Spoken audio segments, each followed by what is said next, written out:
Hey guys, so here's the thing. I am a huge Chelsea fan from across the pond over in the United States. I'm actually in the South, which soccer isn't a big thing in the South.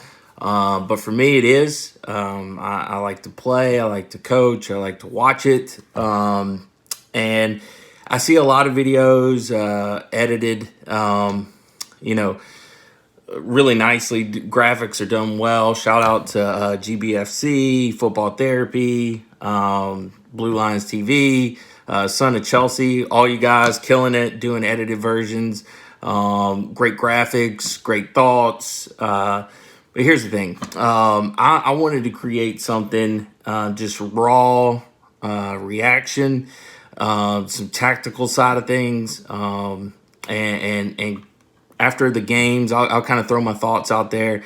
Not looking to make money off of this or anything like that. Just a huge fan and want to take part in the conversation. So, um, you know, let's just start with this year. I'm a couple games behind here. Of course, I've watched them several times and look back at a few things, and I just want to talk about that for a minute and get your guys' thoughts in the comments below. Um, and of course, share my thoughts on it as well. So here's my take on it. So far, of course, we had a huge transfer window this summer, and we did well last year, having to use the academy players and Frank taking those guys and putting them together and building a good team last year to get us to finish in the top four, and taking us to the FA Cup final. Of course, no silverware. I think this year we will get some silverware. I'm not sure where it's going to come from yet. Let's see how things shape up. It's a little too early to tell that. But let's talk about this year. So we had a great transfer window. Signed a bunch of players. A lot of attacking guys: Hakeem Ziyech, Kai Havertz, Timo Werner. Of course, we still have Pulisic as a U.S. guy. That's huge. Glad he got the number 10 shirt. Big supporter of him, and of course our USA men's team. But we also, have signed on the defensive side as well. We got Thiago Silva, Ben Chilwell, Mendy looks like he's coming in according to Romano. He tweeted out that the deal's done, should be announced this week, which is great.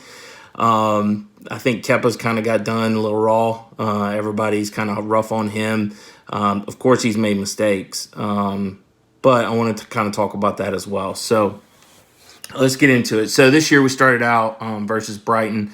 Lamptey killed it. Former Chelsea guy, now playing with them, and I don't blame him. I mean, he was third string, if you will. I mean, I am US, so sometimes you'll hear some crossover things like that. Like when you're talking about American football, you got your starters, you got your second string, third string, things like that. So he was third string behind, of course, Azpilicueta and James. So he went out to see what he can do for his career over at Brighton, and he's done well. Both games, actually. I watched his game this weekend too. He's done great. I think it was a great signing for them and a great move for him. But we faced Brighton, and the formation was a little off. I think it was a little weird. It was like a 4-2-2-2, 2-2-2-2-2. I mean, we just kept putting in groups of two, and I don't think the guys were comfortable with that. The players, I don't think us fans were comfortable with that. It's not something that we have seen. It's not something that we anticipated us setting up with. A lot of the guys that have channels that have a huge following, put out their formations and stuff. And so you've got that game, and I think that it was a shocker that, Havertz didn't look right. The money that was spent on him, you expected him to have a little bit of creativity and great ability on the ball. You saw some wayward passes and kind of looked lost, like a deer in the headlights. That's a saying over here in the U.S., just kind of not knowing which way to go. And so you kind of saw that. You saw Werner. He was off and running a lot, offsides a lot. He does that. Dribbles kind of with his head down. And I mean, even at the youth level, that's something you want to train against, is dribbling with your head down.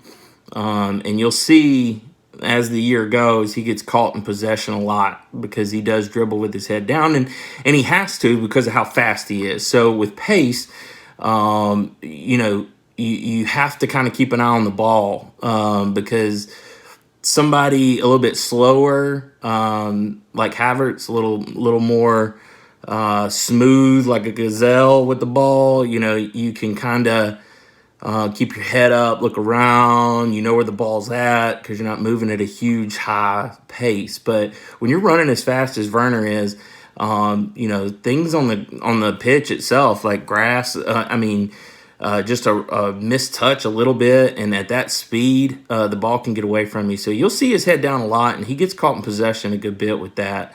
And I think you guys will notice that as you watch him. But with Brighton, we did well. I mean, we got the 3 points, we won, and I think that we're gonna see a development of these players playing together, of course. But as we get our players back, Ziyech and Pulisic mainly come back in, I think we're gonna see that relationship build and kind of know how each other plays. And even though Havertz and Werner are both German and they play on the German international team, they've only played like 2 games together, even on the international level, I think. So you can't really rely on that international connection to just spill over into Chelsea football.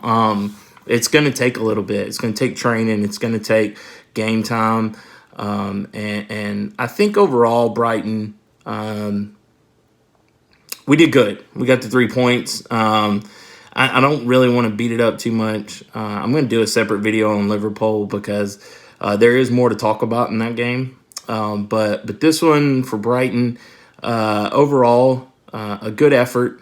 Look, the defensive side of things, we look more determined to kind of keep it clean. I mean, yeah, Kepa, let one go under his wrist, but from outside of the box. But still, I mean, it was a good effort. It looked resilient. It looked like everybody was taking part. So I don't want to beat up the Brighton game too much. I think overall it was something to be proud of.